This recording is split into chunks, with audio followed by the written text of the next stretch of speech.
Welcome back to another video. In today's video, I'll be giving you guys a tutorial on how to make bloodbending in Minecraft Bedrock, and this is actually from the series called Avatar: The Last Airbender. You probably heard of that before. And basically, this is a tutorial from the showcase series I did about my project on Minecraft Avatar: The Last Airbender. As well as I have also 4 other tutorials out right now on 4 other abilities, so you can check those out if you want.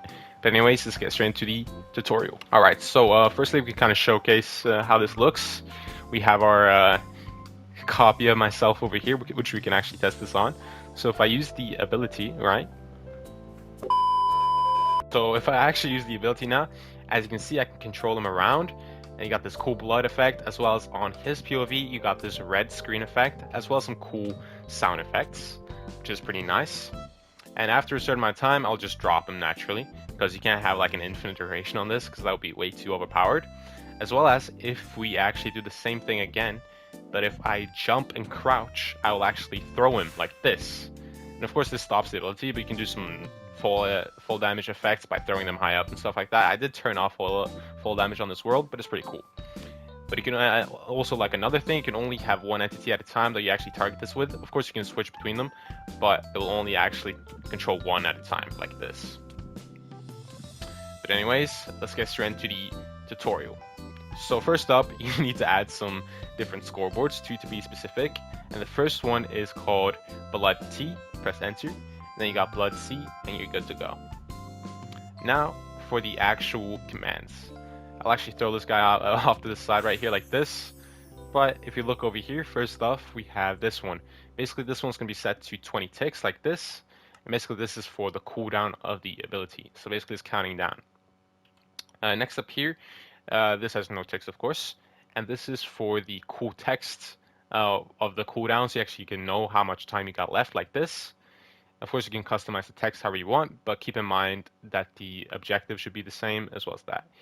And of course, we also use redstone with the data of 100, which I'll show y'all how I can use later, but this basically means that you can actually have a custom item where the ability only works with that item. Next up here, this is for it just saying when the ability is ready again. So right here, the first one right here, basically what this one says is if you're crouching and you don't have or unless you have the blood cooldown of 1 or more, it will give you the blood timer of 10, basically meaning this is the amount of time or period that you actually control someone with your bloodbending. You can have this as 20 seconds, 10 seconds as I have it at right now, or just any number in general.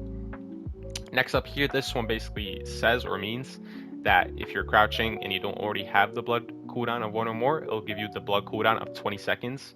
You can of course change this to however you want. You can have it to like 40-second cooldown, but I put it as 20 and I thought that was a good number. Next up here, we have this one basically right here. This is the one that makes it so you can actually control them, and kind of wherever you look, the entity player just goes there, right? Next up here, this one is for the cool blood effect. I can actually show you that right now again.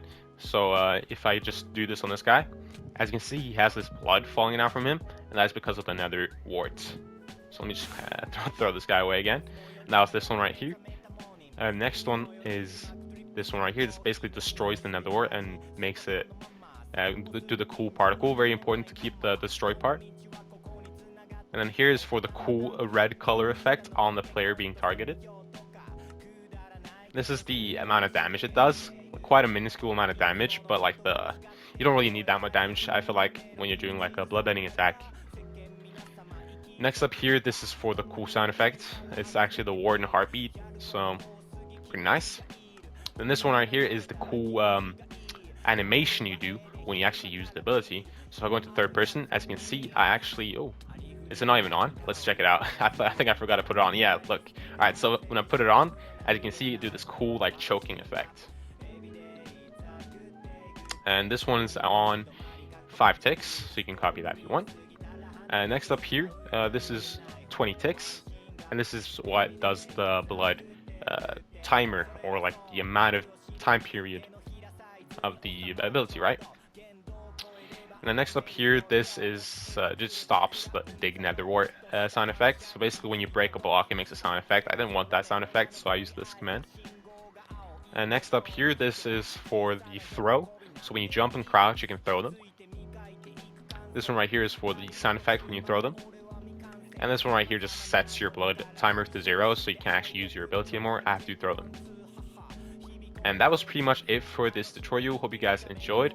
But I want to say one thing before I actually leave. I hope you all actually join my Discord. We're very close to having 1,000 members, as well as please subscribe, because I do want to reach my goal of hitting 10,000 subscribers, which is quite far away, but hopefully we can do it. But anyways, hope you guys enjoyed this video, and I'll see you guys next time. Peace out.